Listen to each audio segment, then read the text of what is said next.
A continuación, Noticiero Telesucesos. Clasificación A. Apto para todo público. Un noticiero pensado para usted porque se lo merece. Nos acercamos a la realidad desde diferentes perspectivas. Noticiero Telesucesos. Primera parte del Noticiero Telesucesos con las noticias más importantes del día.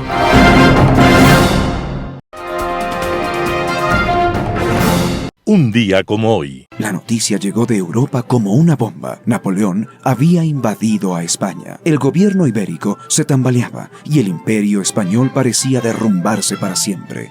Los sectores dirigentes de la ciudad de Quito decidieron que ese era el momento de tomar el poder para prevenir eventuales decisiones contra sus intereses provenientes de Lima o Bogotá. Un grupo de patriotas e intelectuales se reunieron en casa de doña Manuela Cañizares y decidieron quitar a las autoridades y formar una junta suprema. El golpe fue sorpresivo y triunfó sin oposición. Los rebeldes fueron apoyados por las tropas locales y tomaron presos a los miembros del gobierno. Pero aquel triunfo fácil fue engañoso. El pueblo no participó. Las otras provincias no secundaron el movimiento y se sintieron desconocidas en tan trascendental decisión. Y lo más grave, los dirigentes no eran revolucionarios convencidos. En verdad, eran conservadores por nacimiento, vocación y convicción.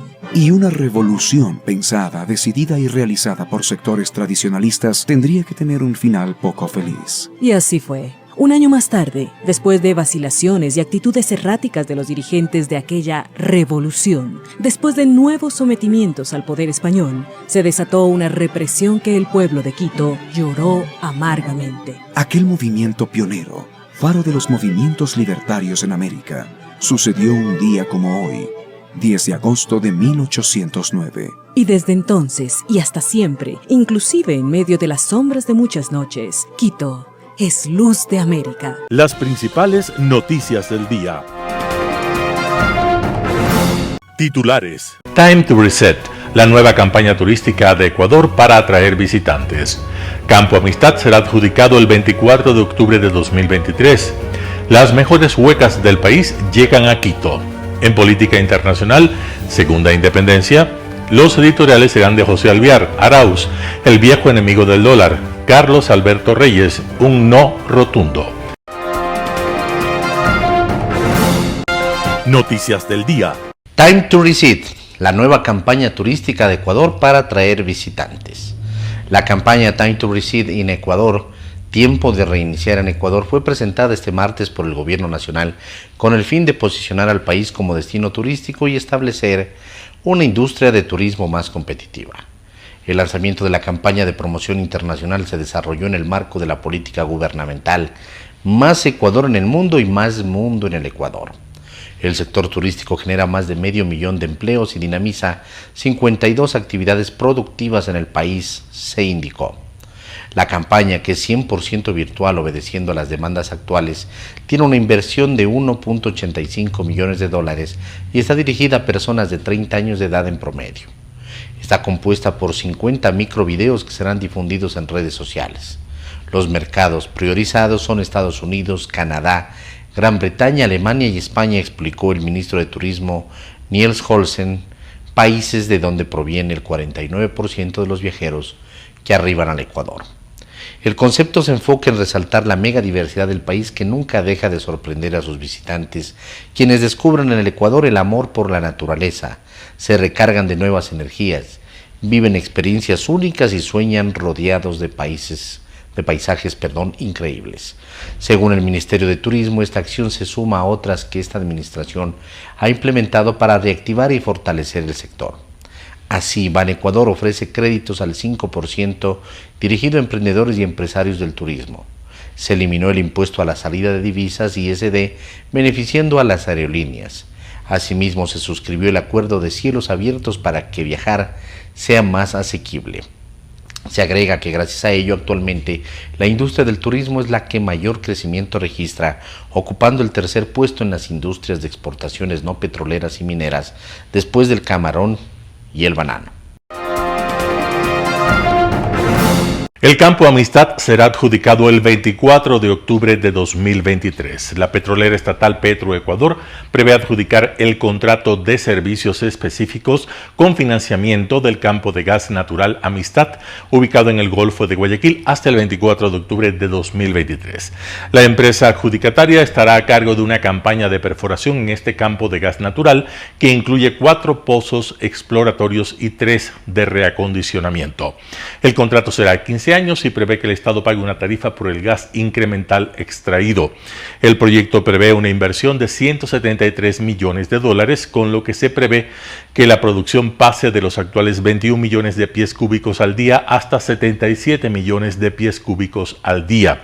Pero las inversiones podrían ser mayores y llegar hasta los $350 millones si se superan las barreras ambientales. Petroecuador ha solicitado al Ministerio del Ambiente redelimitar la Reserva Marina Santa Clara, lo que permitiría explorar 3 subáreas en la zona norte del campo Amistad. En estas áreas se podrían hacer hasta 13 pozos exploratorios más a los inicialmente previstos.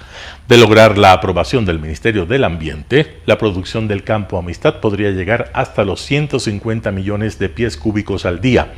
Una vez adjudicada, la empresa Petroecuador prevé firmar el contrato el 8 de noviembre de 2023. Las mejores huecas del país llegan a Quito.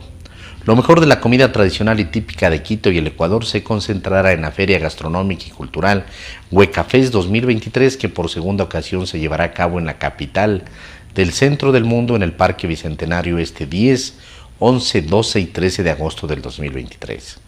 En el evento participarán más de 80 huecas y al menos 50 emprendimientos que ofrecerán una amplia variedad de comida tradicional ecuatoriana. Los asistentes podrán disfrutar de los exquisitos sabores de la sierra, como el hornado, la fritada, guatita, el mote en todas sus variedades, la tripa mixqui, secos de pollo, carnes asadas, entre otros. Además habrá maito de la región amazónica y también las delicias de la costa con productos del mar como ceviches, encebollados, tonga y otros platos. Adicionalmente, en el Hueca Fest se ofrecerá gastronomía de países como Cuba, México, Colombia, Bolivia y Perú, y estarán presentes los sabores quiteños con el delicioso locro, el seco de chivo, los higos con queso, las quesadillas, la espumilla, el ponche, el rosero, el helado de paila, entre otros. Durante los 4 días de evento, el público podrá entretenerse con las presentaciones de artistas y grupos musicales como Don Medardo y sus Players, Los Reyes de la Bomba, Trío Valentino, Gerardo Morán, Grupo Cauxay, Proyecto Coraza, Alma Musa, entre otros. El costo de ingreso es de $3 por persona y el evento es pet friendly para quienes deseen asistir con sus animales de compañía. La Feria Gastronómica y Cultural Hueca Fest 2023 cuenta con el apoyo de Quito Turismo y forma parte de la estrategia para impulsar y posicionar a la gastronomía tradicional de la capital y del país para consolidarla como un atractivo turístico. Entrevista del día. Este miércoles en Radio Sucesos estuvo Javier Rosero, vicepresidente ejecutivo de Fedexport. El tema: criterio del gremio de exportadores respecto al último dictamen de la Corte Constitucional. Veamos la nota. Y bueno, ¿qué podemos decir de esta decisión de la Corte Constitucional y cómo afecta al gremio de exportadores? El dictamen de la Corte Constitucional, si bien como corresponde en una democracia, lo respetamos como gremio, pero hemos mostrado nuestra inconformidad ante los argumentos que sustentaron ese dictamen, porque esto claramente en una votación dividida de 5 versus 4 para unos artículos en el texto de inversiones del acuerdo comercial que se ha suscrito con Costa Rica, dan cuenta de que no existe una interpretación unísona alrededor de cuál es la capacidad de arbitraje o de elegir al Ecuador en arbitraje internacional para cualquier situación que se pueda dar entre un inversionista extranjero y el Estado ecuatoriano en relación a una posible controversia. Y esto, lógicamente, aun cuando todo el acuerdo comercial ha sido dictaminado como constitucional, es decir, si se subsanan estos estas observaciones respecto al tema de inversiones, puede avanzar a la siguiente etapa, que es la discusión en la Asamblea Nacional. Pero nos parece que la manera en la que los jueces de mayoría llegaron al dictamen de fallo, considerando argumentos que son contrarios justamente a esta lógica internacional que prevalece en el derecho internacional privado y público respecto a poder tener un arbitraje de un tercero independiente que no sea vinculado a ninguna de las dos partes para poder asegurar la viabilidad de la inversión, es algo que no se ha entendido y no se ha interpretado de esa manera. Y además en el texto de Costa Rica, siendo parte de un acuerdo comercial, no necesariamente, Verónica, se vinculaba a que sea la única alternativa para solucionar una diferencia que eventualmente podría surgir entre un inversionista y el Estado ecuatoriano, o el Estado costarricense, en caso de que fuera un inversionista ecuatoriano, sino que daba la posibilidad de elección a las partes de distintas metodologías, muchas de ellas incluso estaban dentro de la excepción del artículo 422 de la Constitución, que es el que prohíbe la cesión de jurisdicción soberana al arbitraje internacional. En nuestra opinión, el arbitraje internacional ya está reconocido como un método de solución de controversias dentro de nuestra legislación y en ninguno de los casos sería jurisdicción porque hay algunos foros que se encuentran dentro de la región, en Chile, por ejemplo, y era una de las opciones que habría la posibilidad del acuerdo comercial con Costa Rica, y en las otras que fuera un arbitraje internacional de vuelta, no era la única opción, ni la mandatoria, ni la obligatoria, y que además, como ya ocurre en los contratos de inversión que suscriben las empresas con el Estado, existe ya la figura del entendimiento a través de un arbitraje internacional.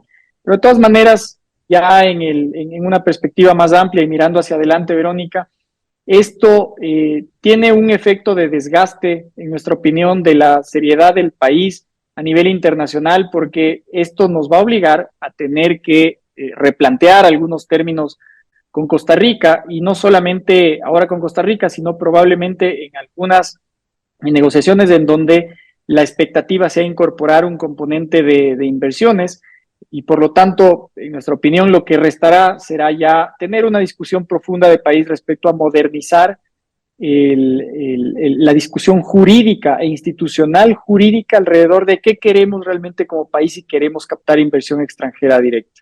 Jaime Carrera, del Observatorio de la Política Fiscal, estuvo para hablar en Radio Sucesos sobre los diferentes criterios sobre la dolarización de los candidatos a la presidencia.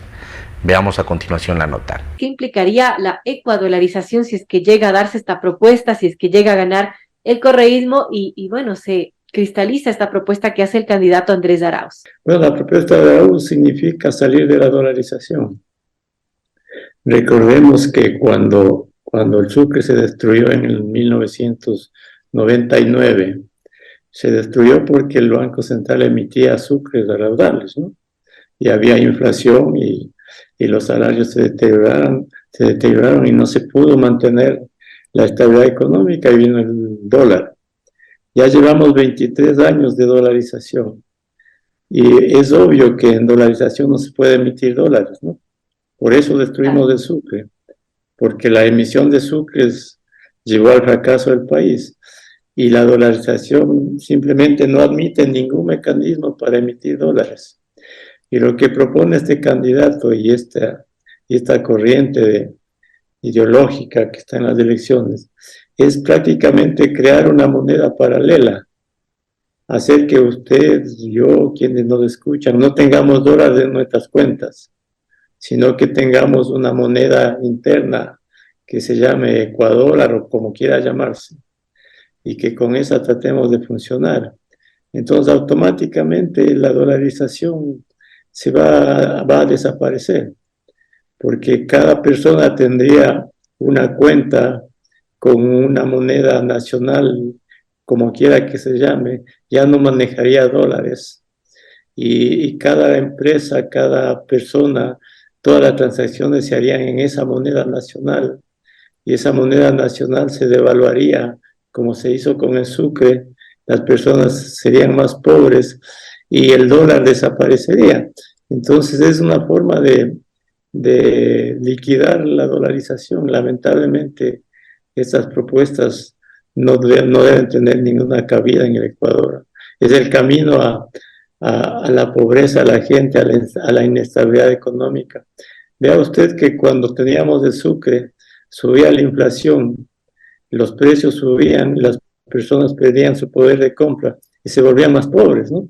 Claro. Si nuevamente se quiere crear otra moneda, cualquier tipo de moneda, digital o como se la quiera llamar, ya no es el dólar.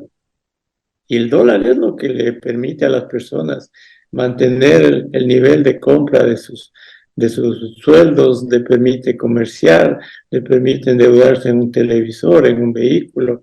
Es decir, se garantiza el nivel de compra de las personas con el dólar, ¿no? Y con una moneda paralela desaparece automáticamente esa posibilidad.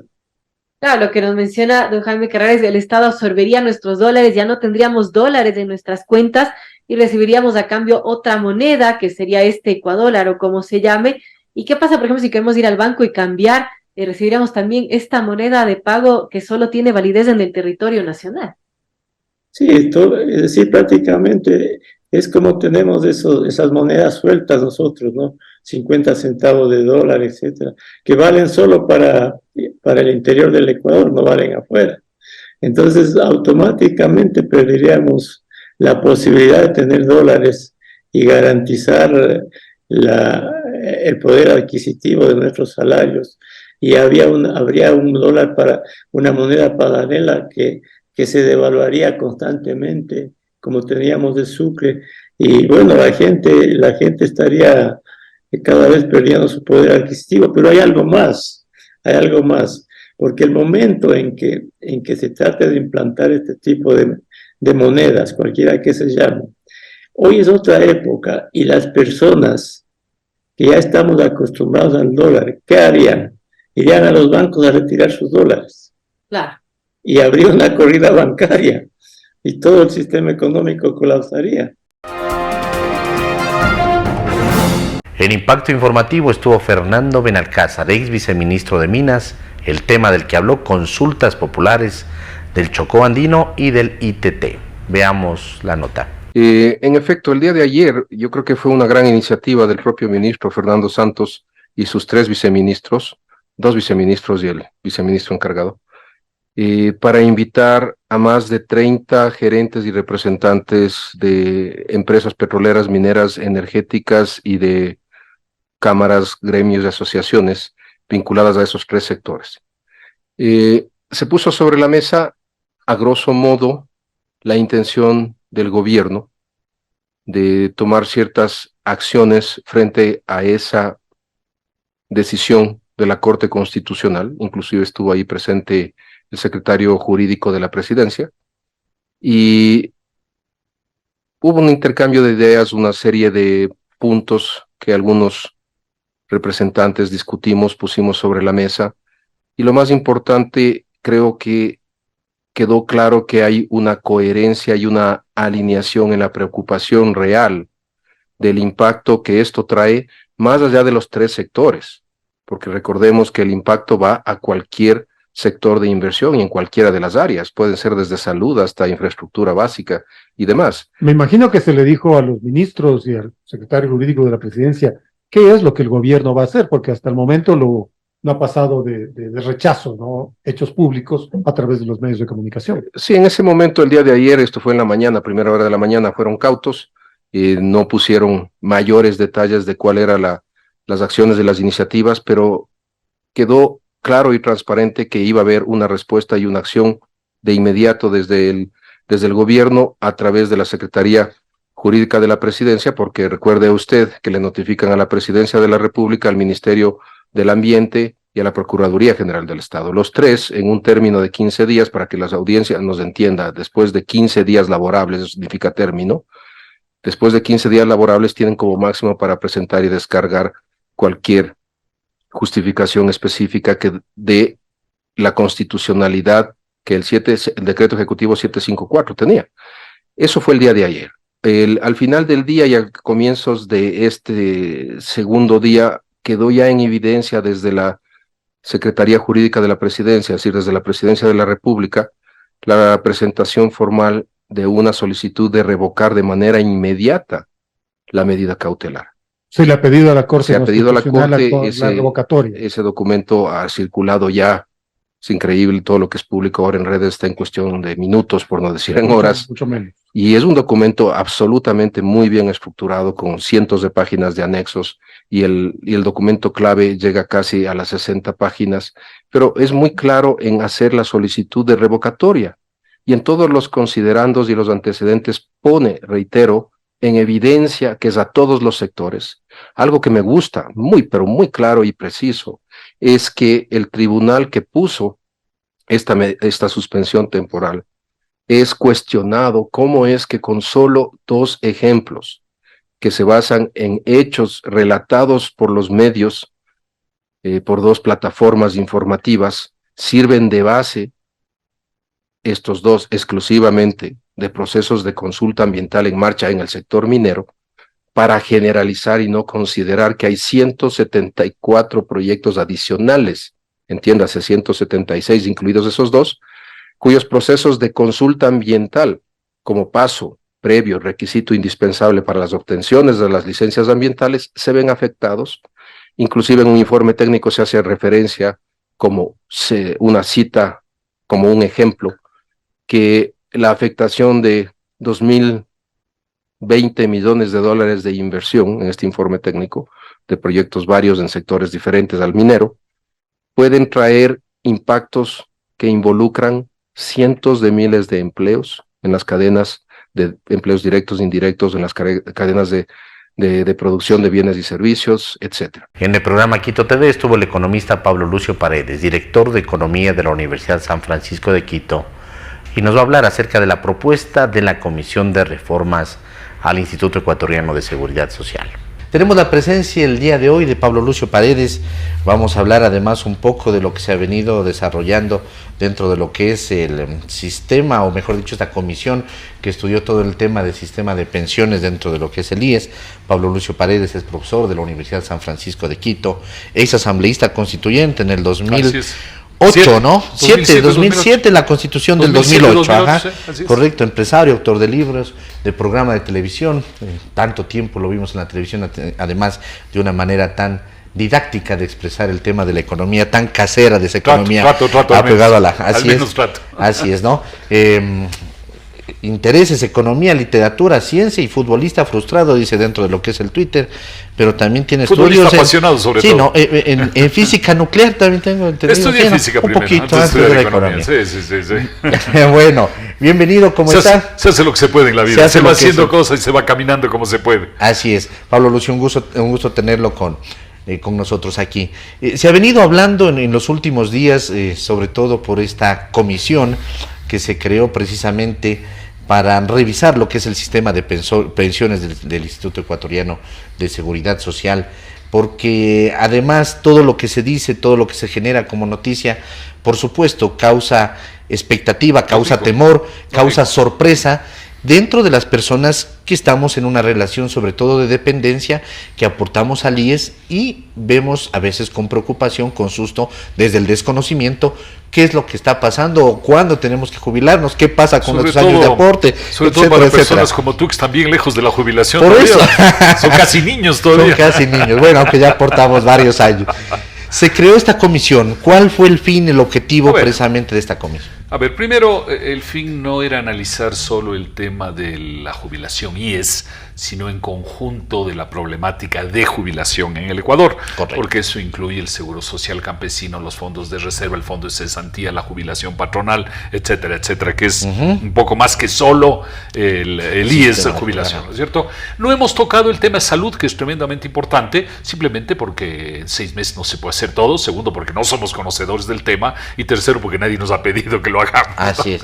Entonces, hemos tenido esa visión global del tema jubilación, y creo que ahí vale la pena señalar algunas cosas. La comisión no ha sacado sus conclusiones en base a lo que piensa Pablo Lucio Paredes o Augusto de la Torre o Doménica Cobo, quien sea dentro de la comisión, sino que hemos tratado de pensar qué es lo más, como alguien me decía, lo más digerible para el Ecuador. Sí, sí, lo que es adaptado a las circunstancias legales, culturales, mentales, etcétera, etcétera, en el Ecuador. Y es un tema bien importante, no es la opinión mía, hemos tratado de recoger lo que es sensato en el Ecuador. Correcto. Además que no es vinculante lo que no, propone pues esta comisión. ahora va a entrar. Mire, nosotros la próxima semana le vamos a entregar el proyecto final al presidente, también vamos a entregar a la ciudadanía a través de la prensa y otros medios. Ya habremos cumplido nuestro rol de tratar de ser útiles a la sociedad y luego ya viene un procesamiento de la sociedad, si quiere tomarlo en cuenta, si no quiere, etcétera, ¿no? Pero ahí es muy importante estar conscientes que si no se toma en cuenta este proyecto, y no importa si no se toma en cuenta, no pasa nada, pero igual de aquí a 1 año o 2 años hay que aprobar algún tipo de reforma de fondo al sistema de jubilación en el Ecuador. Porque, o si no, ¿qué pasa? Voy a comentarles pero hay que hacerlo. Y podrá ser que de aquí a 1 año, 2 años digan, vea, ¿se acuerdan que la comisión hizo ese trabajo? Veamos ese trabajo. O dicen, vea, eso no nos gusta, hagamos otra cosa. Pero se haga lo que se haga, va a haber que hacer una reforma de fondo. Y tú sabes que cuando hay una reforma de fondo, a todas las personas algo le gusta y algo no le gusta. ¿No? Y en el Ecuador vamos a tener que aceptar las cosas que nos gustan y las que no nos gustan también. Porque una reforma no implica solo lo que nos gusta, ¿no es cierto? Ahora, ¿por qué hay que hacer esa reforma? Porque yo utilizaría la expresión, el IES va a entrar, el sistema va a entrar en una quiebra progresiva. Yo creo que es la palabra correcta, ¿no? Porque cuando uno dice el sistema está quebrado, uno dice, entonces quiere decir que cualquier rato ya dejan de pagarme. No, es una quiebra progresiva. Quiere decir que de aquí a 4 o 5 años, por ahí, tal vez hasta 6, ¿no? Va a haber que decir a la gente, vea, este año yo le tengo que pagar 10% menos de lo que le daba el año pasado, porque ya no hay la plata. Entonces usted recibía 500, ahora va a recibir 450. Y el año siguiente va a recibir 400, y el año siguiente 350, ¿me entiende? Hasta que se haga la reforma de fondo, ¿no? ¿Por qué no hay la plata? ¿Por qué no hay la plata? Así de sencillo. Entonces en 4, 5, 6 años, pero insisto, no es una quiebra en el sentido de que hay un derrumbe, sino por eso yo les llamo una quiebra progresiva, es decir, a partir de aquí a 4, 5, 6 años, a usted le van a empezar a decir, vea, le doy 10% menos cada año de lo que le daba antes, porque la plata no alcanza. Por eso es importante hacer una reforma, esta o cualquiera. Y con esa palabra quiebra, precisamente la gente dice, claro, por eso van a yo le agrego, el IES. No tiene nada que ver. No, por eso yo le llamo quiebra progresiva también, Correcto. porque hay que ser justos, si no la gente piensa, porque es como uno dice, se me derrumba la casa. Bueno, si se derrumba es que se derrumba. Claro. Pero si uno dice el derrumbe progresivo es que poco a poco se te va... No, se te va a ir en una parte del techo. Estamos en descenso, digamos. Exactamente, eso es. Entonces hay que hacer una reforma. Y como esto se va a venir en 4 o 5 años, entonces la reforma hay que hacerlo ahora, o en 1 año, o en 2 años. O si no, esperar última hora, de aquí a 4 o 5 años, cuando se diga, vea, ya no hay la plata este año, ese rato decimos, caramba. ¿De dónde sacamos la plata? ¿Y ahora qué hacemos? Hagamos la reforma ahora al apuro. Es mejor hacer las cosas con tiempo y sin apuro, ¿no es cierto? Arauz propone desdolarizar la economía emitiendo un dinero digital de la banca central ecuatoriana.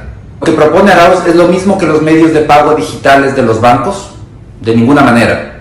Hay una confusión entre lo que es emisión primaria, la emisión que hace el Banco Central en dinero físico o digital, y la emisión secundaria, que es ese proceso multiplicador del dinero que se produce cuando se otorga crédito en bancos y en cooperativas. Y es un proceso que está limitado por el encaje bancario. Bueno, Arauz, ¿es lo mismo que las monedas de centavos emitidas por el Banco Central del Ecuador? Definitivamente no. Aquí hay otra confusión. Las monedas son sustitutos del dinero, que te dan derecho a intercambiarlas en cualquier momento por dólares verdaderos en el Banco Central. Para que se pueda cumplir esta promesa, el Banco Central mantiene un respaldo del 100% en dólares verdaderos en su caja. No te dejes de engañar con argumentos equivocados. Lo que propone Arauz es permitir la emisión de dinero por parte del Banco Central para aumentar la cantidad de dinero a su antojo y así financiar al gobierno. Es atacar el corazón de la dolarización. ¿Tú qué opinas? Un panorama de noticias para su estatura intelectual.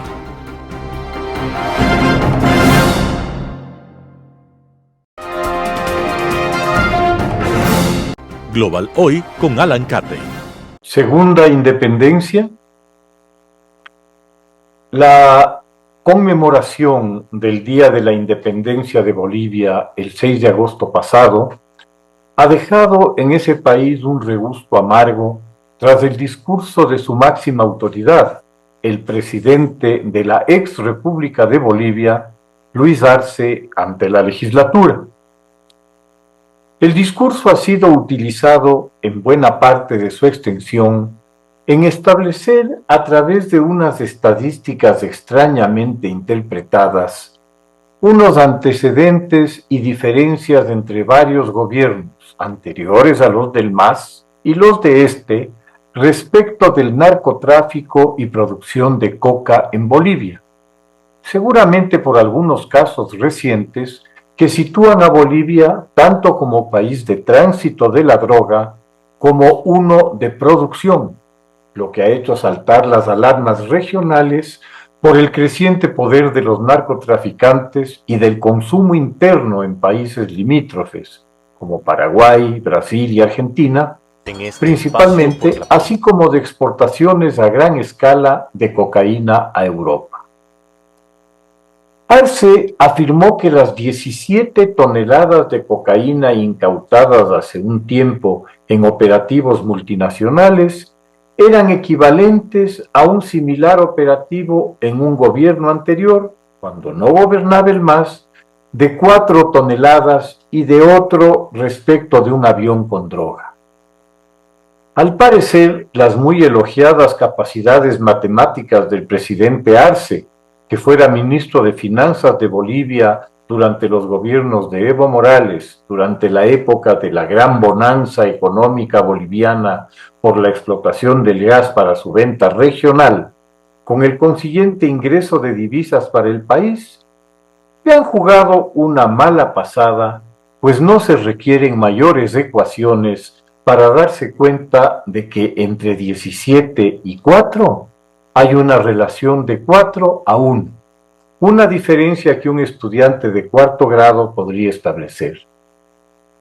El problema de los números suele ser un obstáculo muy difícil de superar para los políticos, pues son difíciles de encajar en las fantasiosas, por no decir mentirosas, narrativas demagógicas de la realidad.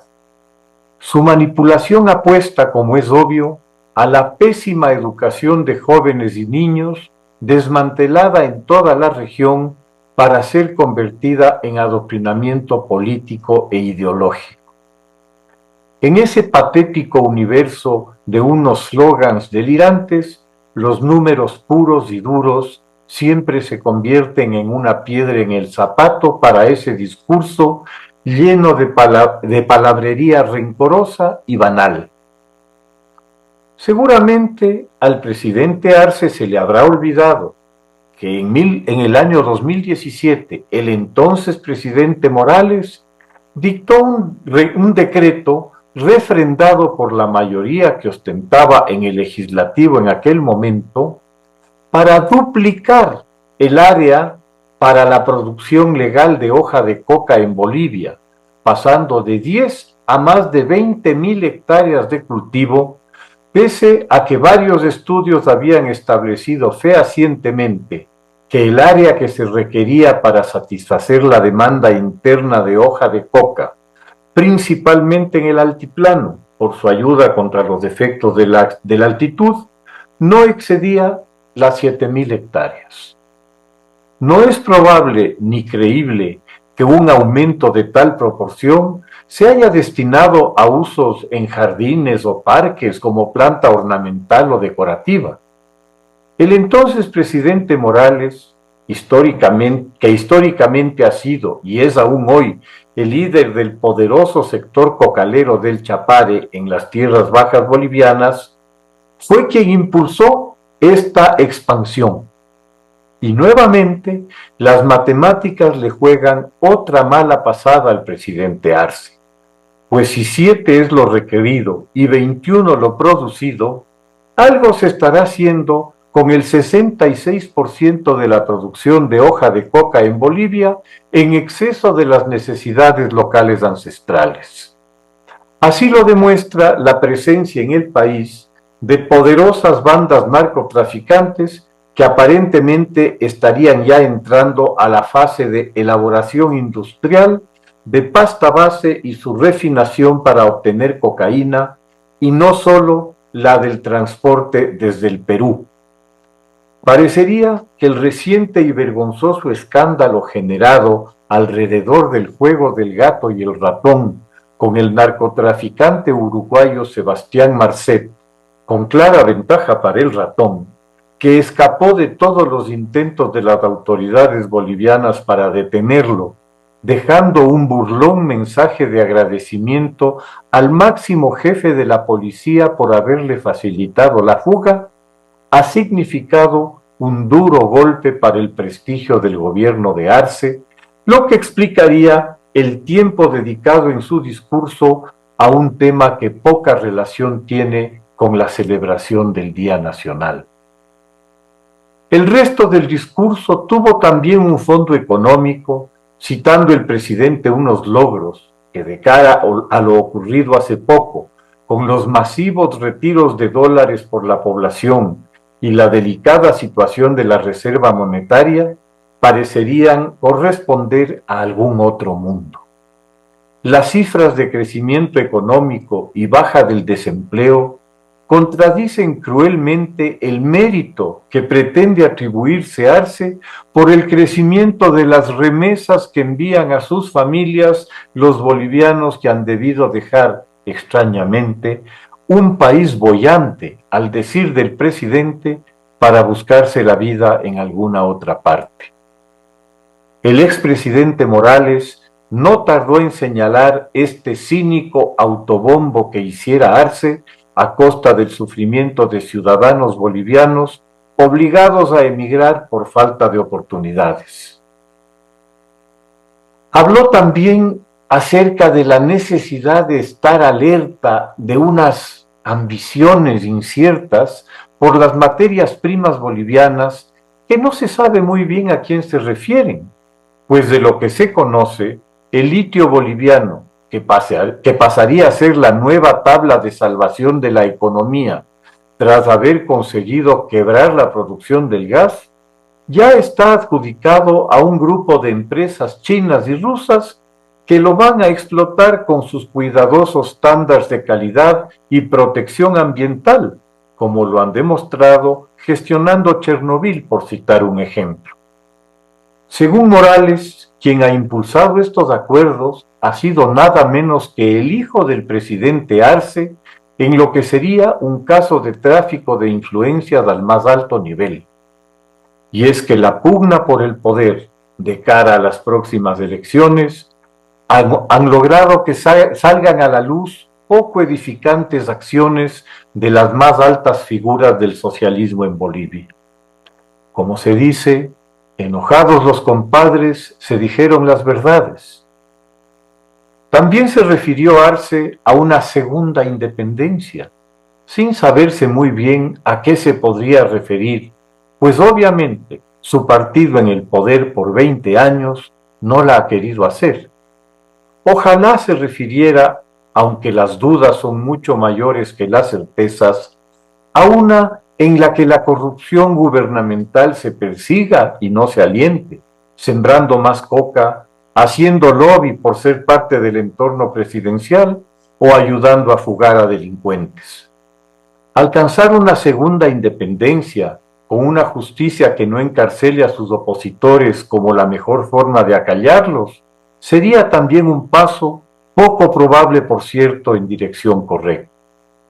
Mientras tanto, las palabras del vicepresidente hace unos años, David Choquehuanca, acerca de la maldición española, a la que acusa, como es natural, de todos los males acaecidos en el paraíso precolonial americano, adquieren connotaciones alarmantes por su racismo y su odio contra quienes despectivamente llama los blancoides, a los que se expulsará de un mítico Tahuantinsuyo milenarista. Esto cuando se cumplan en 2032 500 años de la conquista de Bolivia por 168 españoles. Muchas gracias. Editorial.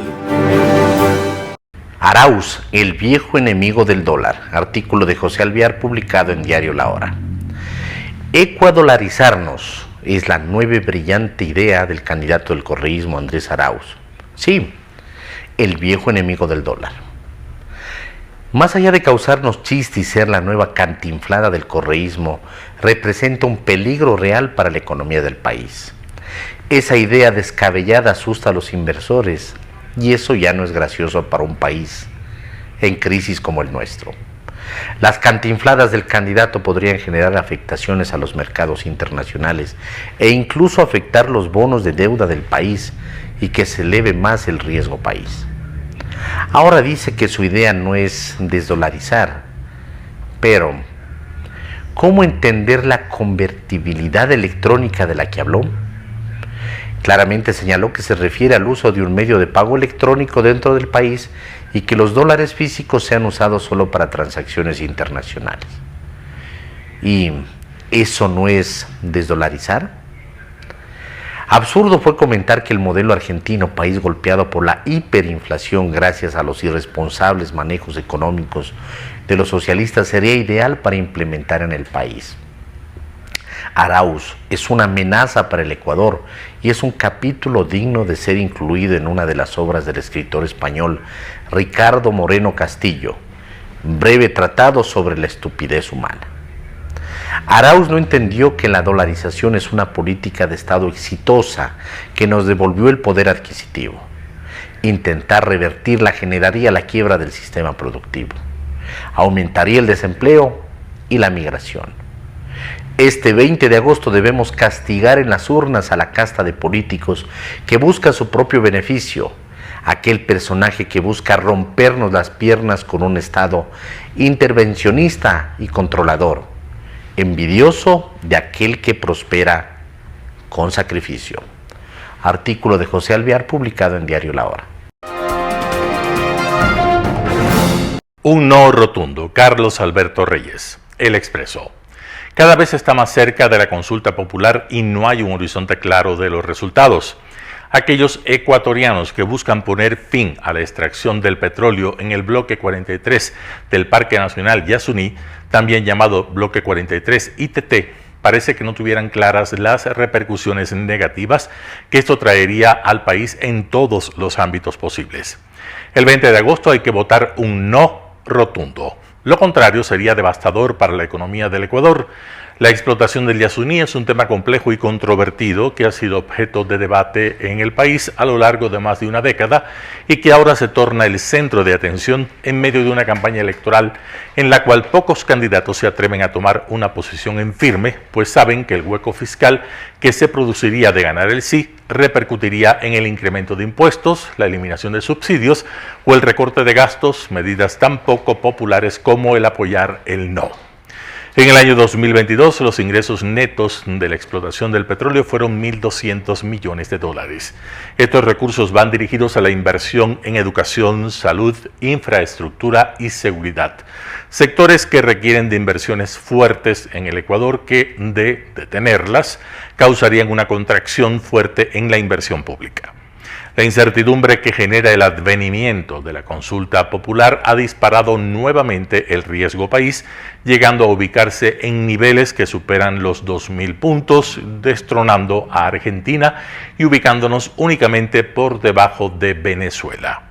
Y es que mientras que los grupos ecologistas alegan la defensa del medio ambiente y de los pobladores afectados por la explotación petrolera, estos no admiten que la afectación es mínima y marginal y que los pobladores afectados son en realidad beneficiarios del trabajo que genera la actividad petrolera en la zona, pues la extracción de petróleo en este bloque genera casi 50.000 empleos directos e indirectos que se verían afectados de ganar el sí en la consulta.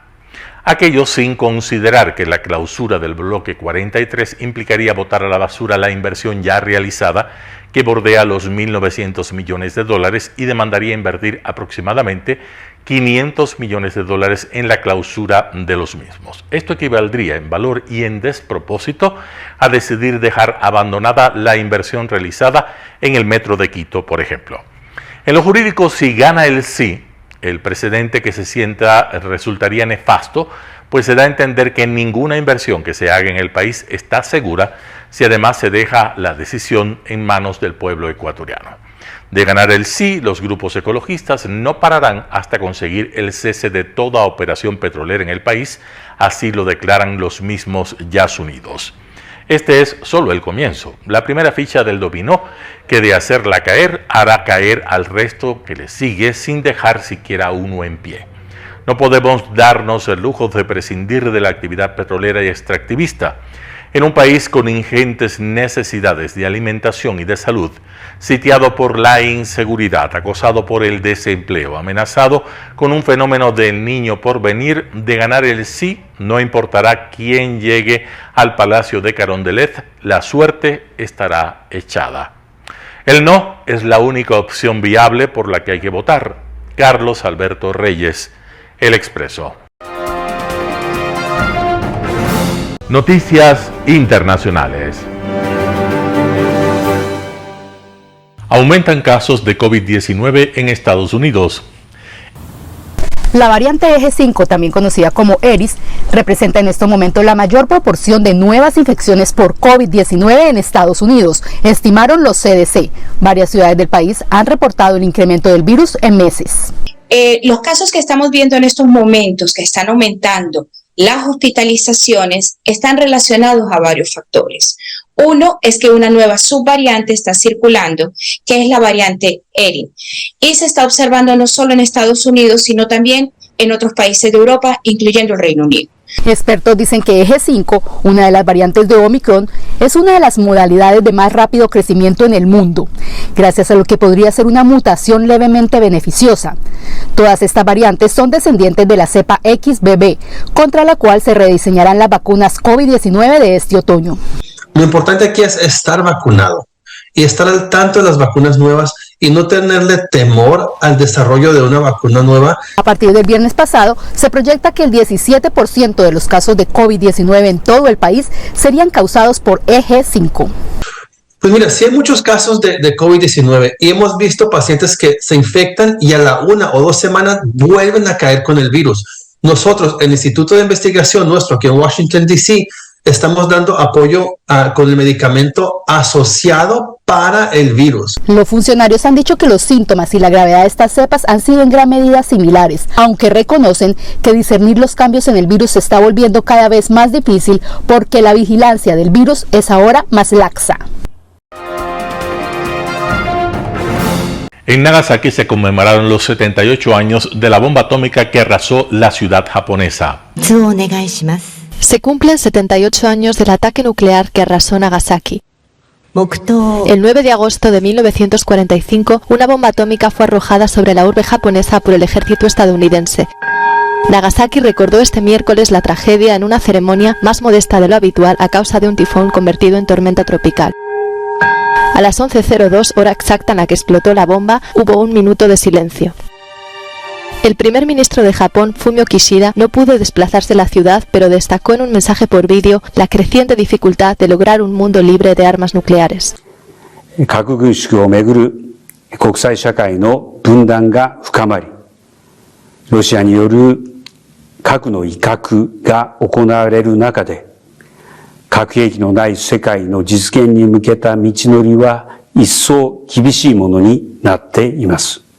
Por su parte, el secretario general de la ONU, Antonio Guterres, dijo que la máxima prioridad del organismo es lograr un mundo sin estas armas inhumanas para evitar que ocurra una devastación similar a Nagasaki. La bomba atómica explotó a unos 470 metros de altura. Unas 74.000 personas murieron en el acto.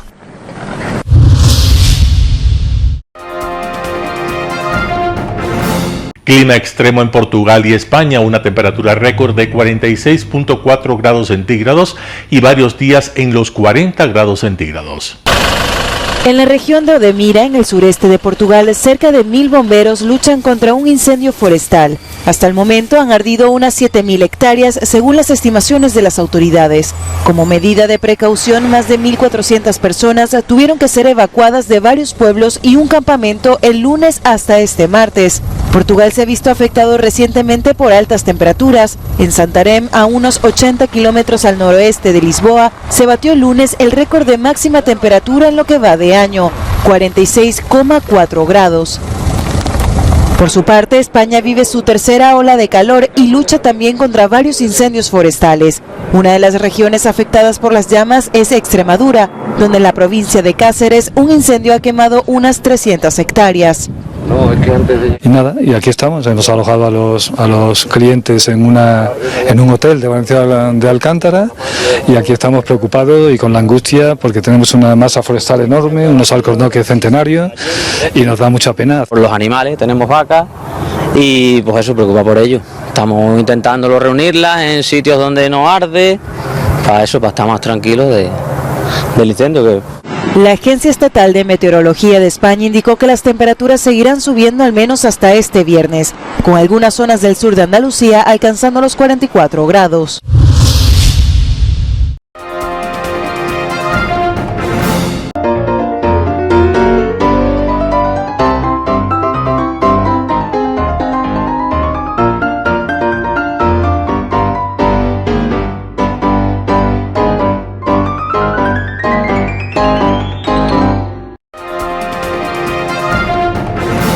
El término arena dejó tiempo atrás de ser sinónimo de muerte.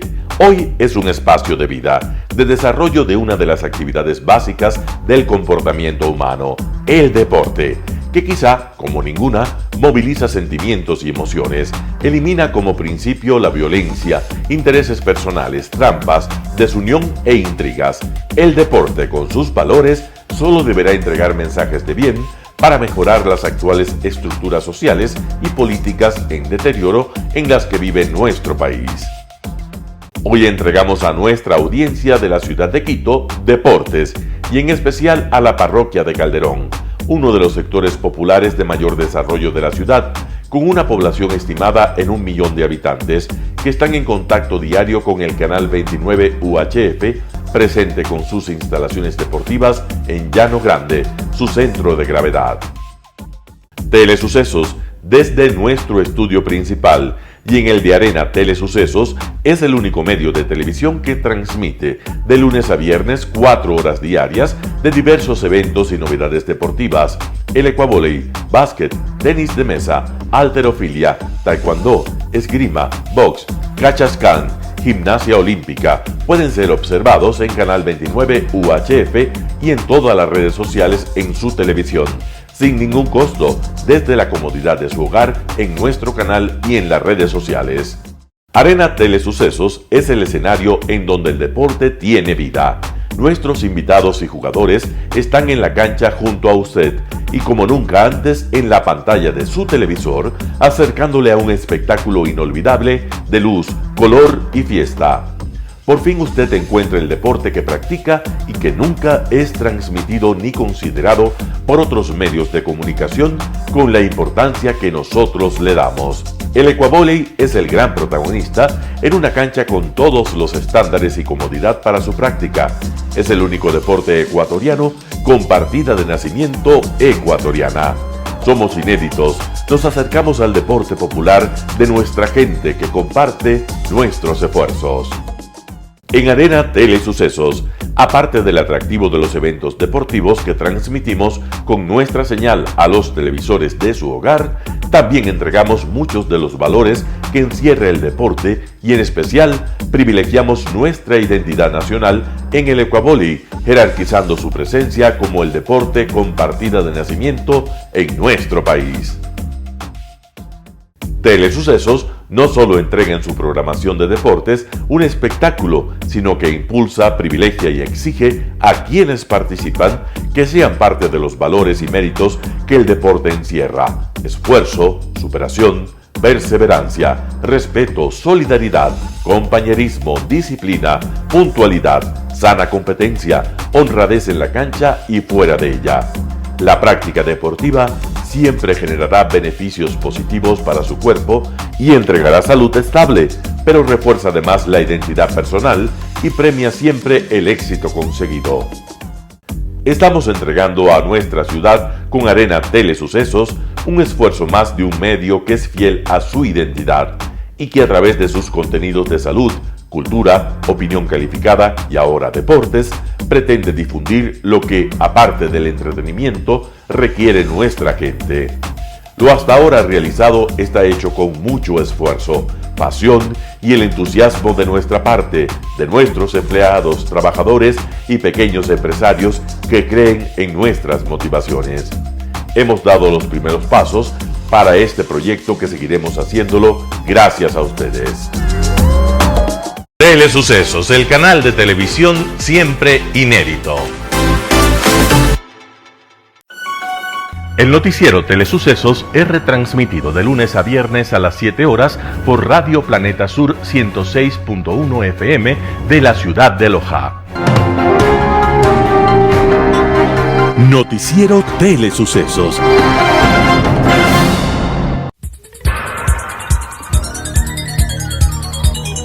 Las opiniones vertidas en este espacio por la producción y dirección del programa son de exclusiva responsabilidad de sus autores y de quienes intervienen en ellos.